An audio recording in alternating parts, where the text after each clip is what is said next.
Okay, so welcome back to WhatGear Reviews for another WhatGear unboxing. I want to kick this off by saying a big thank you to clove.co.uk for hooking up this smartphone, the HTC 10, which is HTC's current flagship smartphone.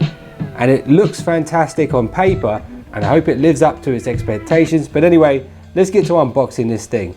As you can see here, the box looks really nice. It's got these sort of rounded edges, textured top here with the logo on the front. If we flip it over, you can actually see they actually specify most of the specs. You've got a Qualcomm 820, it's a 5.2 inch Quad HD screen, 4 GB of RAM, micro SD expansion slot for up to 2 terabytes.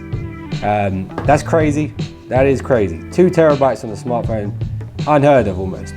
The camera is really interesting for me because it's 12 megapixels, f1.8, laser focused HTC Ultra Pixel 2.0.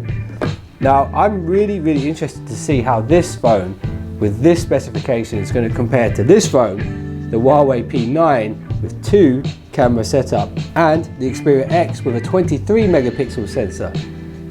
So anyway, I might do that video. You guys leave a comment in the description below if you want to see that video. Also on here it does say that it has a 5 megapixel front shooter, Dolby audio, high-res audio, which is fantastic. So if you've got high-res audio files, or you've downloaded FLACs or anything like that, you can actually play it back in its full quality on here. Yeah, so it's interesting, really interesting to see how good that audio playback is going to be. Also USB Type-C charging, which means faster charging as well. It's fantastic. HTC really haven't held back on the specifications on this one. I am really intrigued to see how this compares to the phones I've been using lately, which are the Xperia X, Huawei P9, and I've been using the OnePlus 2. Still waiting for OnePlus to send me a OnePlus 3. Hopefully I'll get that soon. But anyway, let's see what's in the box.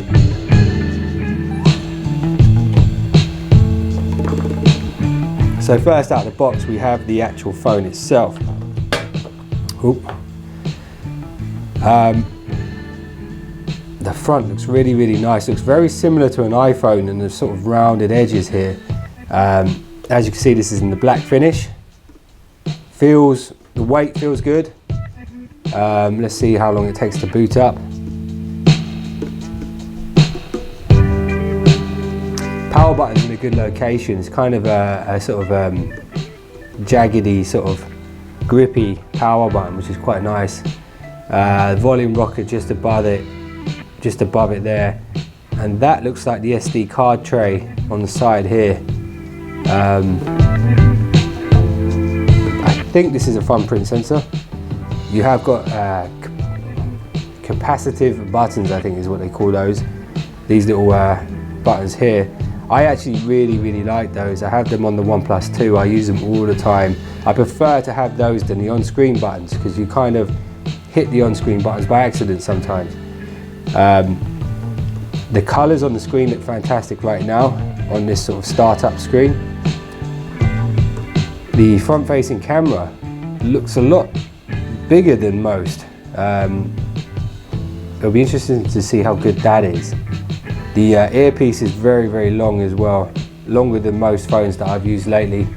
If you have a look at the back here, you've got this really thick chamfered edges, which is really nice actually. When you're holding the phone, makes it very comfortable. The camera is central mounted here. I believe that's going to be the laser focused laser, and the flash there. It looks like it's a dual flash. Also, you've got a little hole there, which I'm assuming is some kind of, I think that's the mic. I think that's a actual speaker or something. They had the boom sound on the old one. I think they put like a little tweeter on the back or something here. One of the big features that they talked about when they launched this phone was the audio. On the base of the phone here, you can see that they've got a speaker here and a little dot there. I'm not sure if that's a speaker. That's probably the mic. But there's a speaker behind here as well, I believe. So you do have stereo sound, apparently. We'll see how good that is in comparison to the Xperia, because the Xperia has actually got stereo sound front facing. Here and here, if you can see that there. 2 front facing speakers. interested to see the difference in that. So I think I'm going to do a video on HTC 10 versus Xperia X versus Huawei P9. Test out the camera, the boot up times, the loading times on certain games, camera quality in low light, see how they compare. My first impressions of this phone, I actually really like it. It feels really, really nice. I'm not sure how I feel about this black finish though, because I can see straight away I'm getting loads of fingerprints on it, and that would bother me a lot. I think the silver one probably would have been my choice, but I do like it, I have to say. So as you guys know, I like to use these phones for about a week before I do a review on them, so I really know the sort of ins and outs and pros and cons of what I personally like about the phones. So stay tuned, hit the thumbs up and subscribe to WhatGear, and turn on your notifications so you know as soon as I launch a video that it's out there. So anyway, let's carry on and see what's in the box here. So this is really, really nicely presented. You've got like a metal HTC logo here. I've got a feeling that that is going to be the pin to open the SIM tray on the phone.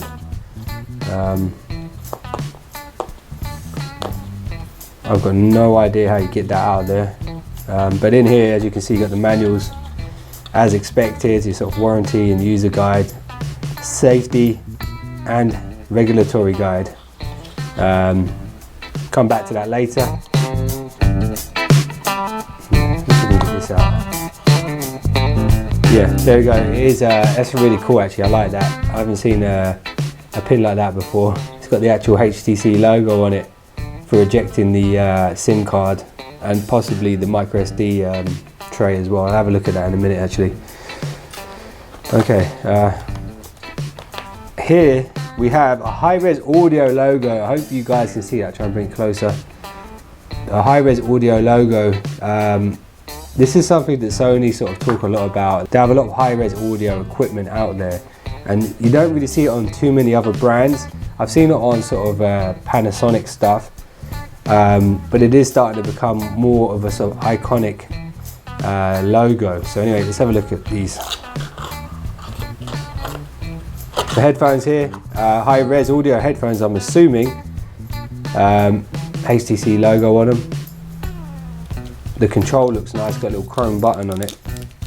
No volume controls on that though, just one button. If those are high-res audio headphones, I'm going to be really interested to see how good they are. I wonder if they're noise cancellation as well, because they've got a little sort of hole here, which could be a sort of noise cancelling microphone piece thing. But yeah, let's see how good those are. And then under here we have the charger. So as expected, 3-pin UK style charger. You've got the USB-C cable, which means faster charging. You've got the earbuds. Do you know what I just noticed as well? There's a really nice texture on the bottom of this box. I've never seen a nice texture like that on the inside of a box. Really nice packaging, I have to say. Big thumbs up for the packaging and on this product. Really feels expensive and gives you that feeling that this has really been thought about a lot. Some companies, they just throw it in a box and throw it out there and let the product do the talking. But I do think the unboxing process is really, really important. But anyway, I like this. It's fantastic. I'm going to use it for a week. Let you know what I think of this phone in comparison to what I've been using lately. It's the HTC 10. So that's pretty much it for this unboxing. If you enjoyed this video, as always, hit the thumbs up, subscribe, and you will be one of the finest subscribers known to man. And I really appreciate your support. See you guys in the next one. Don't be late.